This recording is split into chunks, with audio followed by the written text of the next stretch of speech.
পাকিস্তানকে বাংলা ওয়াশের পর পরিবর্তন আর কি হতে পারে? ফিটনেস ইস্যুতে জায়গা হারিয়েছেন শরীফুল ইসলাম, প্রথমবার টেস্ট দলে জাকের আলী, কিন্তু কেন একজন পেসারের বিকল্প কোনো ব্যাটার? প্রথম কোশ্চেনটা হলো শরীফুল আসলে 100% ফিট বলা যাবে না, কারণ আপনারা জানেন যে সেকেন্ড টেস্টেই ও আনফিট ছিল, যার কারণে প্রায় সিলেকশন প্রসেসে ছিল না বেস্ট 11-এ পাকিস্তানে। তারপরে যেটা হয়েছে সেই প্রসেসেই তাকে ফলো আপের মধ্যে রাখা হয়েছে, ফিজিও ট্রেনাররা তাকে লুক আফটার করতেছেন।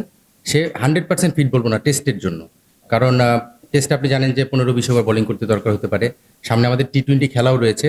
সো সেটাও আমাদের ইম্পর্টেন্ট প্লেয়ার শরীফুল হোয়াইট বলের জন্য। সেই জায়গা থেকে যেহেতু 100% ফিট না, আমরা আসলে ওই রিস্ক জায়গাটায় যেতে যাচ্ছি না, বিকজ আপনারা জানেন যে টেস্ট স্কোয়াডে আমাদের এখন কম্পিট করার মতো বেশ কিছু প্লেয়ারকে আমরা রেডি করতে পেরেছি, এখন মতো ফিট আছে। সো সেই জায়গা থেকে শরীফুলের ইনক্লুশনে আমরা রিস্কে যাইনি। হোপফুলি যদি সময়ের সঙ্গে সঙ্গে রিকভারি করে আসে টি-20-তে ইনশাল্লাহ খেলতে পারবে। জাকের আলী অনেকের যে বিষয়টা আপনারা দেখবেন যে আমরা একটা জিনিস মাথায় রেখেছিলাম, কন্ডিশন এবং অপোনেন্ট। সেই জায়গা থেকে পাকিস্তানে আমরা 5 জন সিমার নিয়ে গিয়েছিলাম, এখানে আমরা সিমারের সংখ্যাটা কমিয়ে 4 জনে এনেছি এবং একজন ব্যাটসম্যানের সংখ্যা বাড়িয়েছি, মিডল অর্ডার স্পেশালিস্ট। আমাদের টিম কম্বিনেশন আমাদের মনে হয়েছে যে মিডল অর্ডার একটা অপশন বাড়ানো আমাদের দরকার, যেহেতু কন্ডিশন এবং আমরা বললাম অপোনেন্ট, সেই জায়গা থেকে আমরা মিডল অর্ডার অপশনটা বাড়িয়েছি। প্রথম শ্রেণীর ক্রিকেটে 41 গড়ে প্রায় 3000 রান করে পরীক্ষিত জাকের আলী। দেশের হয়ে খেলেছেন 17টি টি-20। মিডল অর্ডারে জাকেরের সাথে আলোচনায় ছিলেন সাদাত দীপু, কিন্তু ফর্ম বিবেচনায় সুযোগ হয়নি।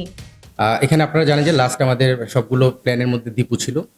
একটা জিনিস লক্ষ্য করবেন, দীপু যখন ম্যাচ খেলেছে আমাদের সাকিব এবং মুশফিক সবসময় অ্যাভেলেবেল ছিল না, কেউ একজন অনুপস্থিত ছিল, তখন কিন্তু দীপু ম্যাচগুলো অপরচুনিটি পেয়েছে এবং খারাপ ভালো মিলিয়েই খেলেছে। আমি বলবো না খুব ভালো খেলেছে বা খুব খারাপ খেলেছে।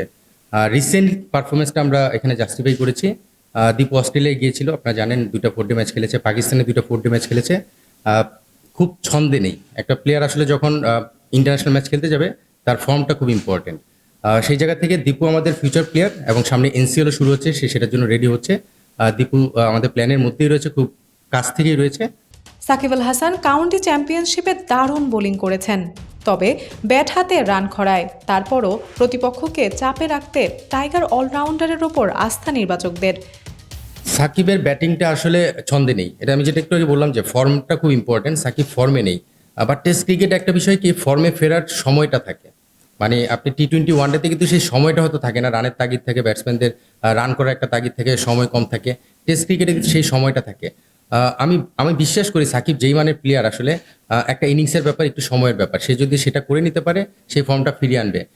সবচেয়ে বড় অ্যাডভান্টেজ হচ্ছে সাকিব যদি দলে খেলে, আমরা দেখছি যে সে 5-এ 6 এইসব পজিশনে ব্যাটিং করবে, আমরা সোফার চিন্তা করি। এটা কিন্তু অপোনেন্ট টিমের জন্য একটা চিন্তা যে সাকিব উইকেটে রয়েছে। এই 2-4-5 ইনিংস দেখে কিন্তু সাকিবকে কেউ রেট করে না, সো আমরাও রেট করতে চাই না। সাকিব একজন অলরাউন্ডার এবং ব্যাটসম্যান হিসেবে ওই পজিশনের প্লেয়ার, জাস্ট একটা ইনিংসের ব্যাপার, সেটা করে ফেলতে পারলে, সময় নিয়ে যদি করে ফেলতে পারে, আমার মনে হয় যে সে তার ফর্মে ফিরে আসাটা সময়ের ব্যাপার। দলের প্রয়োজন হলে ওপরে ব্যাট করার সুযোগ থাকছে মেহেদী মিরাজের। আমার তো মনে হয় চমৎকার ব্যালেন্স একটা দল। আপনি যদি দেখেন আমাদের 4 জন সিমার রয়েছে, 4 জন স্পিনার রয়েছে, ইনক্লুডিং 2 জন অলরাউন্ডার সাকিব এবং মিরাজ।